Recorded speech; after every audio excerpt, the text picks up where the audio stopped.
Саламатсыздар, урматтуу телекөрүүчүлөр, кутмандуу кечиңиздер менен дал ушул кечте Капкан шоу түрмөгү старт алды. Демек бүгүн бизде өзгөчө конок Капкан шоу түрмөгүнө илинмекчи. Ал ким деп турган болсоңуз, учурда Мен Дүйнөнү апам менен тааныгам аттуу автордук чыгармасы менен жалпы журттун жүрөгүнүн түкүрүгүнөн орун алган обончу аткаруучу Түмөнбай Колдошов болмокчу. Келиңиздер, дал ушул мырзаны алдыңкы мүнөттөрдө кандай тамаша Капкан шоу түрмөгүндө күтүп турат, аны чогуу көрөбүз. Бүгүнкү сценарийибиз өзгөчө. Анткени ар бир чыгарылышыбызда өзгөчө сценарийлердин негизинде биз тамашага салып келебиз. Бүгүн дагы эң сонун сценарийдин багытында иштемекчибиз. Ал кандай деп турган болсоңуз, келиңиздер, биз менен чогуу сапардатыңыздар, бизге кошулуңуздар, чогуу барабыз.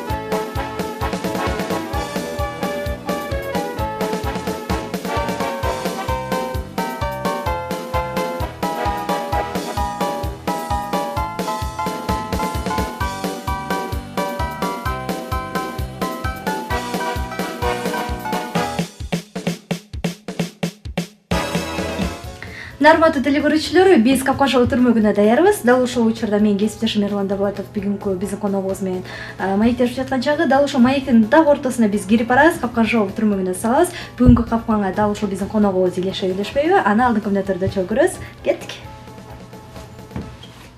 Арыбаңыздар, дагы бир жолу жалпы Ош ТВ телеканалынын Ош кече программасынын жалпы көрөрмандары. Барыңыздарды мына ушундай көңүлдүү кечиңиздер менен дейли дагы биз кайрадан Ош кече программасынын алкагынан орун алган эксклюзив маегибизди студиябыздан эмес, жаратылыштын койнунда, калабыздагы эң кооз берген ак буранын боюнда Мен Дүйнөнү апам менен тааныгам, тоолор мени кучактагыла. Мына ушундай ырлардын автору, оологоноондорду, жагымдуу кайрыктарды элге журтка сагындырбай жеткирип турган агабыз Түмөнбай Колдошов. Ассаламу алейкум. Алейкум салам, саламатсыздар. Кош келиңиз дейли. Кушак болуга. Жаратылыштын койнунда маанайыңыз кандай бүгүнкү? Кудайга шүгүр, баары жакшы. Жакшы келип алдыңыз. Келиңиз анда жалпы жумрай журтка бир амандашып кеп айтыңыз, андан соң жарыкта бир маегибизди баштайлы. Саламатсыздар, урматтуу телекөрүүчүлөр. Бүгүнкү Ош кечи программасынын дайымкы көрүүчүлөрү, кутман кечиңиздер менен бүгүн эми сиздер менен Кудай буйруса биз Эрлан менен жүрөктү ачып коюп, жакшы дидарлашып, жакшы маек курабыз деген ойдобуз, Кудай буйруса. Түмөн ага, айтсаңыз, мен суроону берерден мурда жалпы көрөрмандар алдында кандай сөздөн баштайын деп турасыз, кандай жаңылыктан баштайын деп турасыз?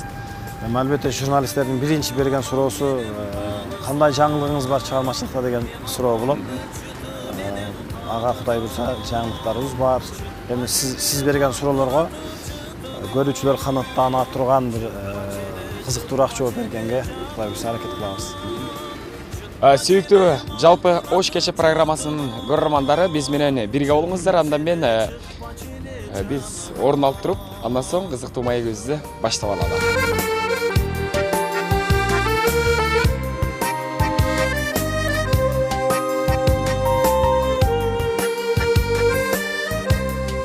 Урматтуу бизди көрүп жаткан жалпы сүйүктүү телекөрүүчүлөр, биз болсо Түмөнбай Колдошов агайыбыз менен маегибизди баштайбыз. Ош шаары бул сиз үчүн. Ош шаары дегенде эмне, кандай ой пикирлерди калтырасыз? Бул Ош шаары сүйүүнүн шаары деп эсептейм. Анткени Ош шаарына мен ушул жакындан бери анализдеп атам. Ош шаарына арналган сүйүү ырларында бир мандем бар экен. Мисалы, бир келип кетчи Ош жака. Ошто күткөн бирөө бар. Мен сүйүүгө Ошко келип жолуктум. Бир келип кетчи Ош жака. Анан менин сен Ошту неге сен сагынбай жүрөсүң? Бардыгы эски сүйгөнүн бир жолугууга, бир Ошко келип кетүүгө чакырат да. Жолуган ак буранын боюнан деген. Бардыгы ушундай темадагы ырлар экен. Ошондон ойлоп калдым, бул Ош шаары бул сүйүүнүн шаары. Болгондо да бир унутулбай турган түбөлүктүү сүйүүнүн шаары окшойт депчи. Анан ушул жерде сөзүңүзгө аралчы, Ошто неге сен сагынбай жүрөсүң деп жакшы бир керемет оонду жараткансыз. Ушул тууралуу дагы бир ой пикириңизди уксак. Бул ырдын сөзүн Токтогул Кенжеев деген абабыз жазган. Ыр жакшы, текст аябай мыкты. Тексттин контекстинде ошол бир мезгилдеги сүйгөнүн эстеп, неге мени сен сагынбай жүрөсүң деп, анан эми ошол нерсени айта албай, эми экөө тең үй бүлөлүү болуп атпайбы. Ыр башталганда мен балалуу, сен бирөөгө бүлөсүң деп башталат да. Бул да лирикалык каарман да үй бүлөлүү, тиги сүйгөнү да үй бүлөлүү, ошол үчүн ал нерсени бир жакшы жымсалдап, поэзиянын тили менен Ошту неге сен сагынбай жүрөсүң деп айтат да. Эң жакшы буюрса мына ушул ырларды Жан Борбатынга сизден мүмкүнчүлүк сурануу менен алууга аракет кылабыз. Ага чейин ушул акыркы оондоруңуздан баягы коштошуу деген ырыңызга клип тартпадыңызбы? Мына ушул коштошуу ырында бир өзгөчө жакшы бир кызыктуу окуялар, турмуш сабактары камтылганда, ушул тууралуу дагы бир жакшы оюңузду бөлүшпөйлү. Мен негизи текст тандаганда тексттин мыкты жазылышында эле эмес, ырдын өзөгүндө бир нерсе болушун каалайм да, тагдыр болушун каалайм. Бул коштошуу деген ырдын тексти мага жагып, мен анын оон жазам деп жүргөндө, тексттин сөзүн Мирлан Самый кожо жазган. Анда бир тарыхы бар, бир Мирлан агабыздын бир жашоосунда бир орду бар сүйүүнү даңазалаган ыр экендигин билдим да. Анан ошол тарыхын уккандан кийин менде тиги ырга оон жазуу бир топ жеңилирээк болот. Себеби ал жерде жолугуу үчүн коштошуу үчүн жолугайынбы деп атпайбы. Ошол акыркы жолу көрүшүп ушун менен кайра бир жолукпайбыз деген бир сезим менен бараткан дагы жазылган ыр да бул. Анан клипте биз эми каармандарыбызды сүрөтчү кылдык. Сүйүшкөн эки жашты эми тагдырдын буйругу менен эки бөлөк жашап калгандыгын айткыбыз келди. Эми элибиз баамдап, тыңдап, сагынган оон катары мен дүйнөнү апам менен тааныгам деген бир автордук ырыңыз элдин эсинде калды. Бул ырды кайсы жерге барбаган сиз сөзсүз түрдө апалар ырдатат. Мына ушул мен дүйнөнү апам менен тааныгамды биз суранбайлыбы сизден? Мүмкүн болсо Жан Дүйөн менен бир жалпы апаларыбызга Ош кечи программасынын алкагында бир Жан Дүйөн менен ырдап бербейсизби анда? Эрлан, азыр эми бул жерде ызы чуу болуп атат. Мен дайым эле ырдап жүргөнүмү көрөсүңөр, ошон үчүн мен бул ырды көркөм эле окуп бербейинби? Эң сонун болот. Фатима Абдалова, мен дүйнөнү апам менен тааныгам. Мен дүйнөнү апам менен таанысам, мен апамды көйнөгүнөн тааныгам. Тирүү болчу көйнөгүнүн гүлдөрү, баскан сайын бажырайып ачылган. Мен дүйнөнү апам менен таанысам, мен апамды колдорунан тааныгам. Жылуу болчу, жумшак болчу колдору, кармашканда бала боюм балкыган. Мен дүйнөнү апам менен таанысам, мен апамды жыты менен тааныгам. Жыттачу эле магдыратып жытына, чыкпачу эле жаныман. Мен дүйнөнү апам менен таанысам, мен апамды күлгөнүнөн тааныгам. Күнгө окшошуп кетер эле күлкүсү, күндүк жолдун ар жагынан чакырган. Мен дүйнөнү апам менен таанысам, мен апамды жоолугунан тааныгам. Тирүү болчу жоолугунун гүлдөрү, баскан сайын бажырайып ачылган. Баракелде дейли. Сүйүктүү жалпы биздин бактыбызга бар болуңуздар дейли. Апакелерибиз аял бул эне, аял бул жар, аял бул ишмер дейт. Дайыма мына ушундай жаркыраган апаларыбыз картайбастан дайыма жап-жаш бойдон биз үчүн сулуу болуп жүрүңүздөрдү дайыма каалайбыз. Түмөн ага, балким бизди көрүп жаткан көрүүчүлөрдүн арасында билгендер болсо керек, балким билбегендер бардыр. Дагы бир сырды ачалы, сиз ушул өзүңүз мыкты оончу катары, ырчы катары элибизге жакшы бир ырларды тартуулап келген болсоңуз, өзүңүз баягы эки тизгин бир чылбыр дегендей мынакей мугалимдик кесипке өзүңүздүн өмүрүңүздү арнап, балдардын тарбиялоосу катары мыкты мугалим агай болуп иштеп келесиз. Мына ушул тууралуу дагы бир оюңузду уксак.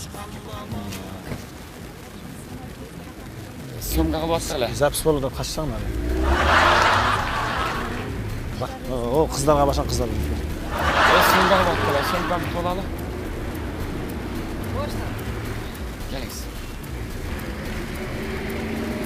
Мына ушул муга.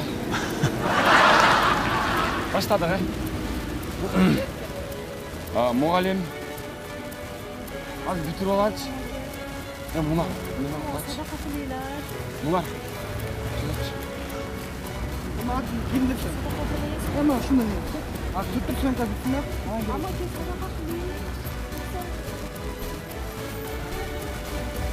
Ama yapayım orada.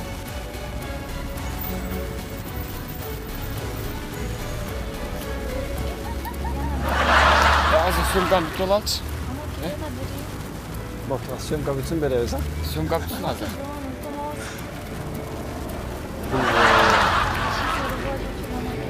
Болду. Азыр туруп турсаңар беребиз. Maga saç maga. Ben girip koltatlar. Sen tutup al.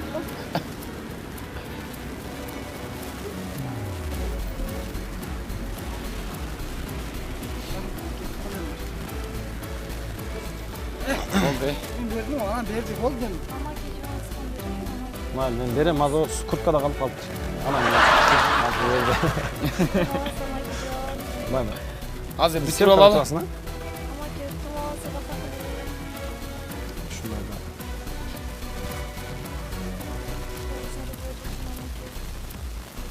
Куртканын чөнтөгүндө экен, аны алып берем. Азыр жок.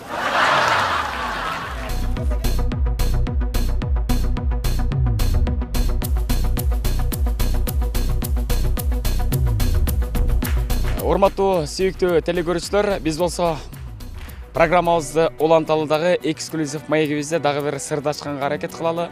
Түмөнбай агайыбыздын бир эле ырларын угуп жүргөн болсоңуздар, бул агайыбыз өзү мугалимдик кесипти дагы аркалап келет.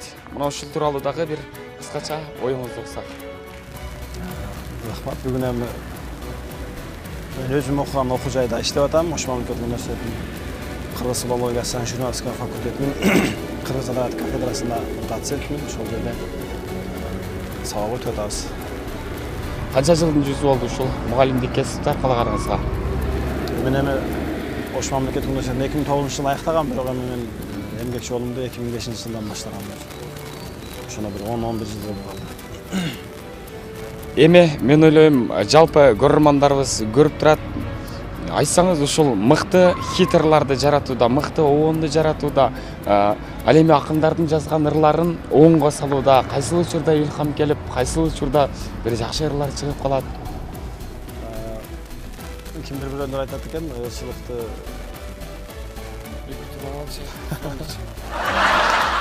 отуруп туруп кутканы бар, анан берем. Я. Не бересиң? Растан хан берем, отуруп тур ошо. Az тартып алам. Отуруп тур.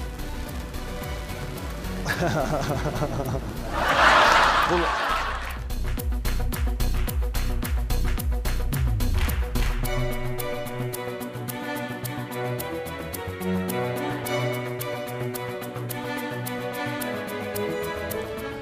Ар бир инсандын жан дүйнөсү кубанып, баягы ушунчалык бир толкундануулар, бир башкача сезим болгондо, ар бир баягы мен ойлойм, оончуда, ырчыда бир жакшы бир илхам болсо керек. Ушул илхам кайсыл учурда сизге келет, көрөт? негизи мен текст тапкандан кийин анан ошол бүтүрүп алчы сөмканы, сұраңыз.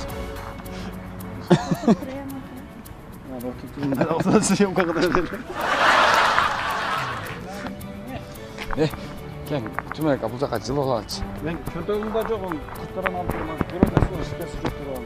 Микрофон берейин сага. Анан элдин баары карап атат.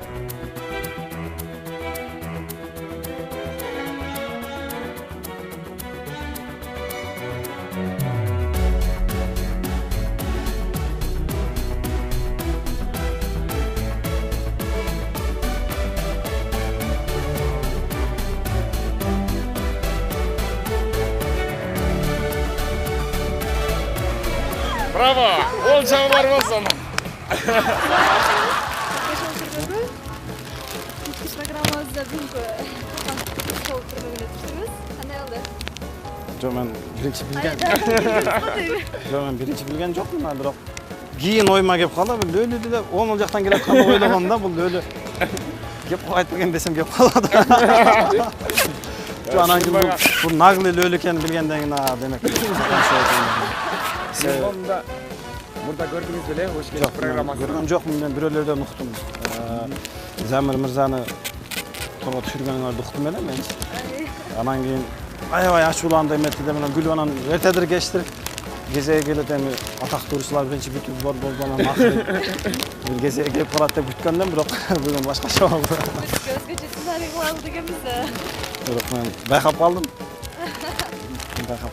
Урматтуу телекөрүүчүлөр, биз Түмөнбай агабыз менен жөн эле маектешип койбостон бир аз маанайын көтөрүп, жалпы бир аз Капкан шоу түрмөгүнө тамаша тургу салайын деген болчубуз. Келиңиз эми. Түмөн ага, илхамды биз улап койбойлубуз да. Кайсы учурда жан дүйнөбүзгө илхам келип, мыкты ырларды. Илхам качан лөлөлөр гүл бергенде келет. Рахмат, Ош телекинесинин жетекчилигине, ошол эмгектенип аткан чыгармачылык жамаатына ийгиликтерди каалайбыз. Жакшылыктар болсун, сиздердин эфириңиздер көрөрмандары көбөйсүн. Бүгүн атандаштык аябай күч, бирок сиздердин бүгүнкү программаңыздар аябай кызык болду. Мен үчүн биринчи жолу Капкан шоуга катышым. Кудайга шүгүр сезип калдым. Өтө күчөтө келет. Бирок рахмат. Ийгилик каалайм силерге. Рахмат бардыгыңарга. Урматтуу телекөрүүчүлөр, барыңыздар биз менен биргеликте болуңуздар. Кайрадан эфирибизде амандашканча сак саламат калыңыздар.